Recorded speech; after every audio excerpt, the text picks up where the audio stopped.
Salut à tous, j'espère que vous allez bien. Avant-match Intercity-Barça, premier match de Coupe d'Espagne, premier match aussi de 2023. J'espère que ça va bien se passer, je l'espère vraiment. Donc avant-match, c'est parti.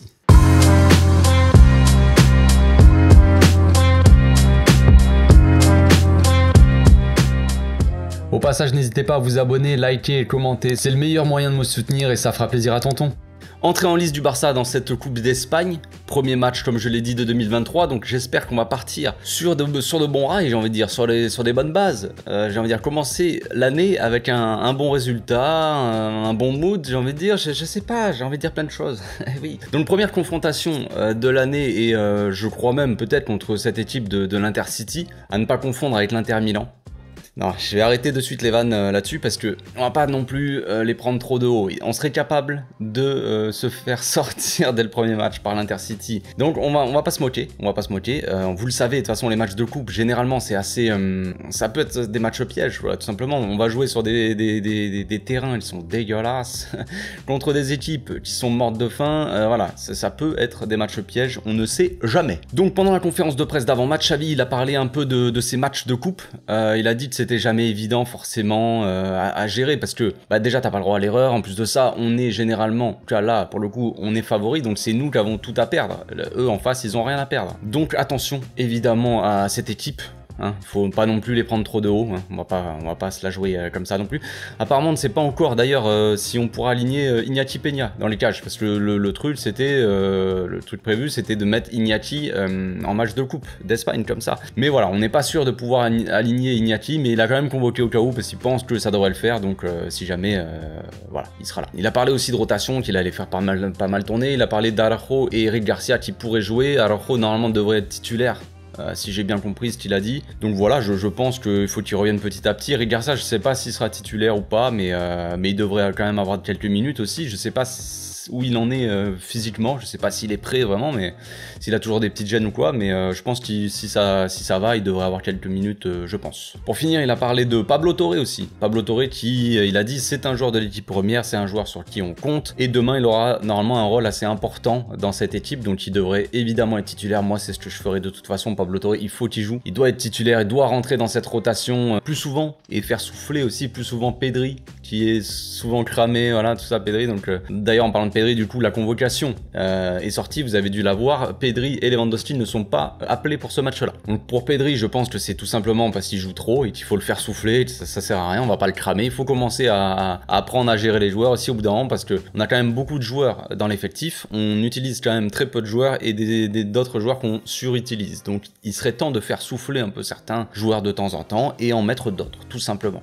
Ça parle évidemment de Kessié et de Pablo Torre. Ce sont les joueurs qui ont le moins de minutes au milieu et qui devraient quand même un peu plus jouer plus souvent, même si je dis pas qu'il faut qu'il soit titulaire absolument, parce que pour moi c'est pas mon avis, mais il faut qu'il soit plus intégré comme ça à la rotation, qu'ils aient plus de minutes et pour faire souffler aussi les autres, qu'ils soient pas cramés, quoi, logique. Concernant l'absence de Lewandowski, Xavi il aurait dit, bon déjà, ça fait souffler le joueur, c'est bien, mais il faut commencer aussi à apprendre, on va dire, à gérer les matchs et à savoir jouer sans Lewandowski, parce que là, Lewandowski dépendance, c'est bien marrant 2 secondes, mais faut pas non plus... Si Lewandowski il est absent 3 matchs, on fait comment? On marque pas un but, il faut quand même essayer de marquer les buts, que tout le monde soit concerné et apprenne à jouer sans Lewandowski. Lewandowski, c'est un bonus, c'est comme à l'époque de Messi, il faut pas uniquement que Messi joue, et là c'est pareil pour Lewandowski, il faut pas que ça soit Lewandowski qui fasse tout. Sinon après, on attend tous beaucoup de Lewandowski, et dès qu'il fait un match, voilà, ça va lui tomber dessus. Critique, Lewandowski il est nul, pourquoi il... Ouais, mais c'est pas à lui de tout faire en fait. Les joueurs autour doivent aussi avoir leur importance. Dernière chose qu'on peut remarquer dans cette convocation, c'est bien sûr l'absence de jeunes joueurs de la B ou même des juvéniles. Je m'attendais à voir Chadi Riyad, joueur défenseur de l'équipe B, donc je m'attendais à ce qu'il soit appelé, je m'attendais à voir Casado, je m'attendais à peut-être Ilias, voire même Victor Barbera. S'il y avait eu une grosse surprise, on aurait vu Lamine Yamal, mais voilà, c'était, je pense qu'il aurait quand même, Xavi il aurait quand même appelé des joueurs de la B avant Lamine Yamal quand même, je pense, logiquement. Donc je m'attendais à voir Barbera à la place de Lewandowski par exemple, je m'attendais à voir Ilias, pourquoi pas, je m'attendais, comme j'ai dit, voilà, Casado, Chadi Riyad, mais en vrai, donc je suis un peu déçu. Je suis un peu déçu parce qu'ils n'ont pas été appelés, mais d'un autre côté, c'est assez logique. C'est assez logique parce que on a beaucoup de joueurs, comme je l'ai dit, dans l'équipe A qui ne jouent pas souvent et qui doivent avoir plus de minutes. Ils doivent monter en puissance, prendre du rythme, prendre de la confiance aussi. Tout ça, il manque. Ça manque à ces joueurs-là et tu vas pas aller chercher des joueurs de la B pour les faire jouer alors que dans ton équipe A, t'as déjà des joueurs qui ne jouent pas assez, quoi. D'abord, on va faire jouer un peu tout le monde de l'équipe A et puis après on verra, tu vois. Si dans l'équipe A il y avait eu pas mal de blessures, il aurait appelé des joueurs de la B, évidemment. Mais là, on a tout l'effectif qui est présent, personne n'est blessé, ou en tout cas t'as des mecs de retour de blessure, mais tout le monde est disponible, donc autant utiliser ces joueurs tout simplement et les faire monter en puissance pour le reste de la saison, c'est logique. J'attends beaucoup de Kessié sur ce match, j'attends beaucoup de Pablo Torre et de Memphis. Principalement, j'attends aussi quand même pas mal d'Ansu Fati. Bon, que dire de cette équipe de l'Intercity? C'est une équipe de Division 3, hein, donc ils sont en plus de ça 16e au classement. Actuellement, ils sont pas forcément au top, on va dire, mais on sait quand même que ces matchs de coupe là, ça transcende les équipes, ça transcende les petites équipes, les joueurs, ça les pousse à se dépasser et à donner leur vie sur le terrain, on va dire. Et en plus de ça, comme je le dis, tu joues sur des terrains, je sais pas si vous avez vu la tronche du terrain de l'Intercity, si on peut appeler ça un terrain de foot. Voilà, attention aux genoux, si vous taclez ou quoi, vous aurez les genoux en sang, les gars, c'est de la terre, quoi, tout simplement. Donc leur dernier match à l'Intercity, ils l'ont gagné, c'était le tour d'avant de Coupe d'Espagne, ils ont gagné contre Mirandés, je crois, 2-0. Mirandés, c'est une équipe de division au-dessus, division 2.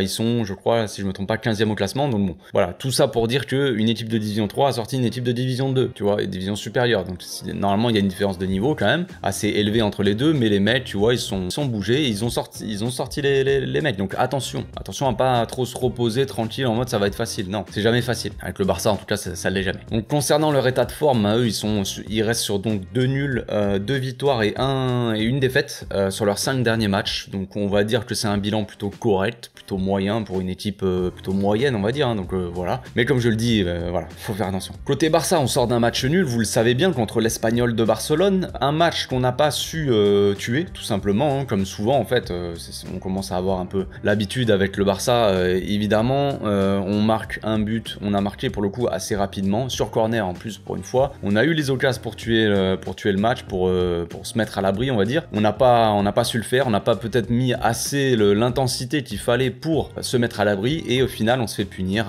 L'arbitrage n'a forcément pas aidé dans ce match-là, on va pas dire le contraire, mais quand même c'est principalement aussi de notre faute, on n'a pas su, même si c'est pas évident de jouer dans des matchs comme ça où c'est arbitré n'importe comment et que ça fout le bordel dans le match en fait, tout simplement, on n'a pas su tuer le match dans tous les cas. Donc ça c'est le genre de match concrètement où ça te refroidit, clairement pour nous supporters, on va dire ça te refroidit d'entrée, tu vois, tu reviens de trêve, tu te dis allez let's go, on va commencer, on repart fort les gars, allez, on y va quoi. Et là tu fais match nul à domicile contre l'Espagnol de Barcelone, ça refroidit un peu, ça te met une petite clim, mais bon. Après quand on regarde le bilan de l'équipe du Barça donc et de Xavi, s'il était déjà au club, sur l'année 2022, le Barça est premier avec 83 points.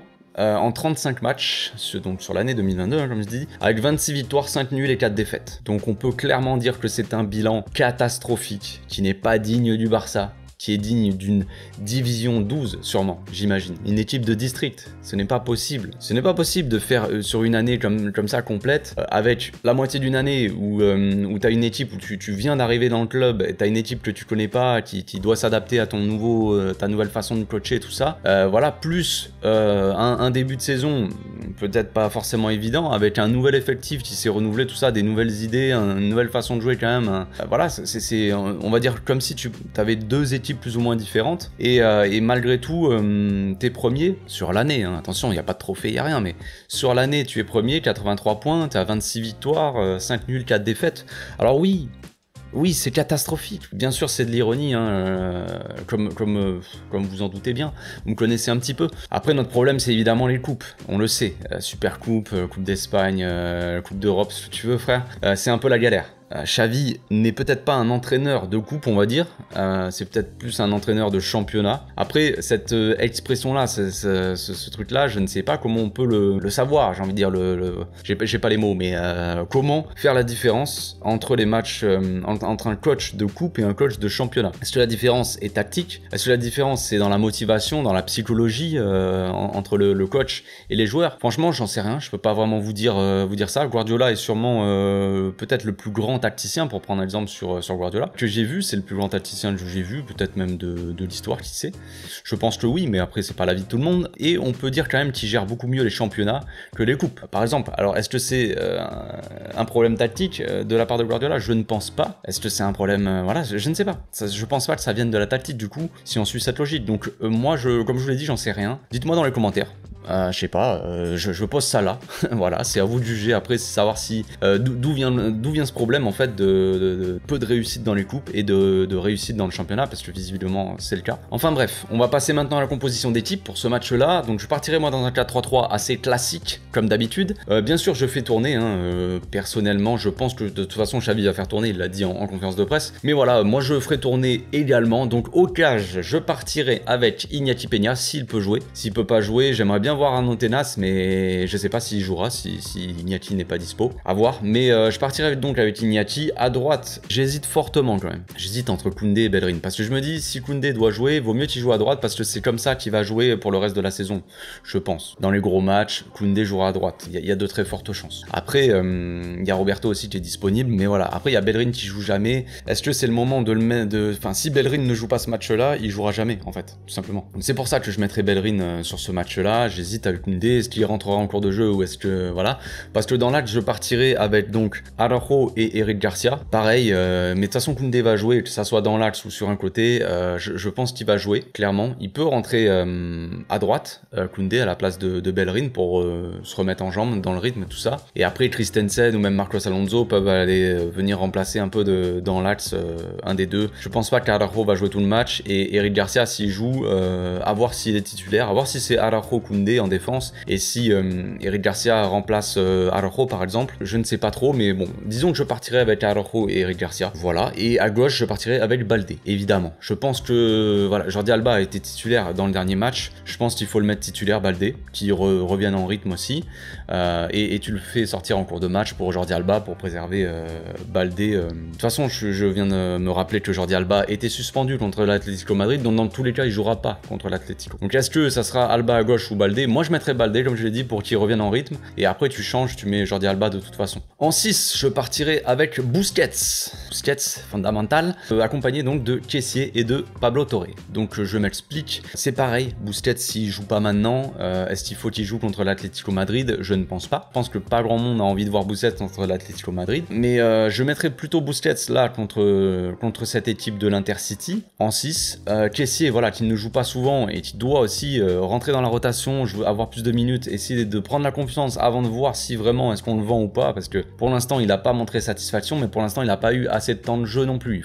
Il faut lui donner un peu plus sa chance. On va pas le faire jouer 2-3 matchs et après dire bon bah il a pas réussi, on va le vendre. Non, ça je suis pas d'accord. Il faut attendre de voir si vraiment sur le long terme est-ce que ça marche ou pas. Après si ça ne marche pas, si n'arrive pas à s'adapter, si tu es pas satisfait du joueur, bah là oui, à ce moment-là il vaut mieux le vendre et acheter quelqu'un qui va te satisfaire et qui va, voilà, c'est comme ça, c'est la vie, c'est le football. Pablo Torre, comme je l'ai dit, il faut commencer à le faire rentrer dans la rotation plus souvent. Si Xavi dit que Pablo Torre est un joueur de l'équipe première, bah moi je veux le voir, alors que c'est un joueur de l'équipe première, et je veux le voir de temps en temps rentrer en cours de match, peu importe l'équipe en face. Alors oui, contre le Real Madrid, contre l'Atlético, contre des grosses équipes, peut-être que tu vas pas faire rentrer Pablo Torre, il y a d'autres joueurs à faire rentrer avant, mais dans des matchs comme ça, évidemment, bon bah là je pense qu'il sera titulaire de toute façon, mais même dans des petits matchs en championnat, il peut faire la différence Pablo Torre. Il a les qualités pour apporter quelque chose aussi. Ok, il est jeune, il manque peut-être d'expérience au haut niveau, mais justement, il faut qu'il prenne cette expérience. Donc moi, je partirai avec Pablo Torre de toute façon, je pense que ça sera le cas. Et j'aimerais le voir jouer plus souvent dans les matchs qui arrivent. Pour finir en attaque, je partirai avec Rafinha à droite, Ansu Fati dans l'axe et Memphis à gauche. Alors je m'explique, bon pas Dembélé, je pense qu'il sera titulaire contre l'Atlético Madrid et je pense que Dembélé rentrera en cours de match encore une fois. J'ai envie de voir de la continuité. Voilà, Lewandowski n'est pas là de toute façon. Rafinha, il a été plutôt correct, on va dire. Il a fait des belles choses, même s'il a pas réussi ses frappes ou quoi, mais il a montré de belles choses contre l'Espagnol. J'ai envie de lui redonner un peu de lui donner de la continuité, en fait, lui redonner une chance, qui continue à monter en puissance et voir ce que ça donne. Tout simplement, Ansu Fati c'est exactement pareil, sauf que lui il a rien montré contre l'Espagnol de Barcelone. J'ai envie de le voir cette fois-ci dans l'axe, peut-être qu'il sera mieux positionné dans l'axe, à voir. On a vu Ansu Fati à chaque fois rentrer sur un côté. On l'a vu sur un côté et on a vu qu'il avait du mal à passer en 1 contre 1, tout ça. Je veux le voir dans l'axe, et pourquoi pas Et ça se trouve, il va sortir avec un triplé. Alors après, on va dire oui, mais c'est que l'Intercity. Ouais, mais il faut marquer les buts aussi, frère. Au bout d'un moment, si tu marques pas, bah écoute, quand si Messi il met un quintuplé contre l'Intercity, tout le monde va dire Messi c'est le meilleur joueur du monde. Donc si Ansu Fati claque un triplé contre l'Intercity, ça sera une belle chose, c'est tout. Enfin bref, donc Ansu Fati dans l'axe et Memphis évidemment qui manque de temps de jeu, qui manque de voilà. Xavi l'a dit, je veux pas voir partir Memphis ni aucun autre joueur cet hiver parce que je pense qu'on aura personne. Personne ne va venir cet hiver. On aura un mercato très très calme. Donc Memphis, il faut s'en servir. Memphis, il partira gratuit en fin de saison, peu importe, on s'en fout. Il faut, comme je l'ai dit, je l'ai répété un milliard de fois, il faut se servir de tous les joueurs. Il faut se servir de tous les joueurs qu'on a à disposition pour aider l'équipe, tout simplement. Peu importe que le joueur il parte ou quoi, voilà, c'est comme ça. Memphis il est venu gratuit, il partira gratuitement, bah, tant mieux pour lui.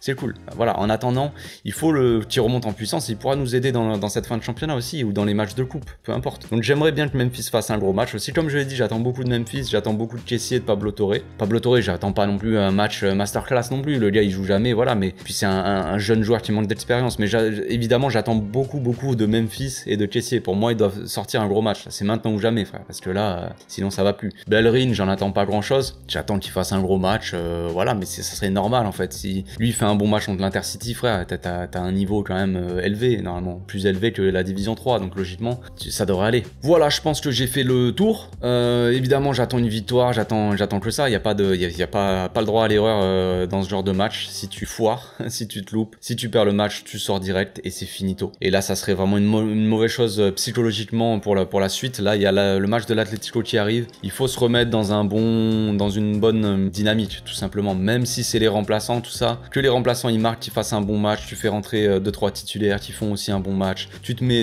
remets les joueurs qui sont en manque de rythme, tu les mets un peu plus en jambes, tu les refais jouer un peu. Que tout ça monte en puissance, que ça apporte une bonne dynamique, un bon mood à l'équipe et voilà, tout simplement. C'est juste ce qu'il y a à faire, c'est tout.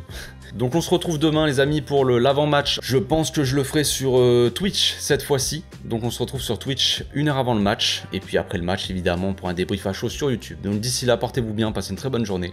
Ciao.